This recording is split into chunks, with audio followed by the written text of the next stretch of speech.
Hello guys! For today's video, ipapakita ko sa inyo kung paano ko inayos yung problema ko sa aking flag contents. Tingnan nyo na lang! Nag-routine check ako for violation. So, pumunta ako sa professional dashboard. Profile recommendation. Masaya pa rin ako dahil recommendable pa rin naman yung page ko. Pero napansin ko na meron akong flag content.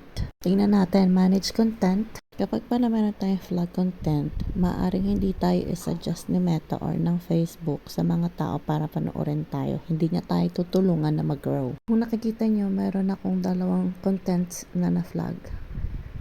Ito yung una, maaari daw na lumabag sa guidelines yung aking content na share. Kaya wag na wag po tayo magpapakita ng mga gato sa videos natin. Tandaan po natin na kapag ang video na ginawa natin ay hindi nasunod sa guidelines, ito ay hindi isasuggest ni Facebook sa mga tao at maaaring hindi tayo maging recommendable. Bababa rin ang distribution o ang reach ng page natin. Dahil dyan, mainam na murahin na lang natin ang ating mga flag contents dahil ang tagal magpa-review ulit at mahal magpa-abogado kung i-contest mo pa yan kay Meta. May dalawang pamamaraan ng pagbura ng flag contents. Ang una ay ang pagbubura ng content mo mula sa wall mo para makita mo muna kung gaano kadami ang views. At pwede mo pa siyang ipa-review kung ayaw mo siyang burahin agad.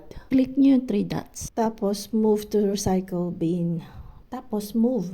Ang pangalawa ay pagbura mula sa professional dashboard. Kailangan pumunta sa profile recommendation.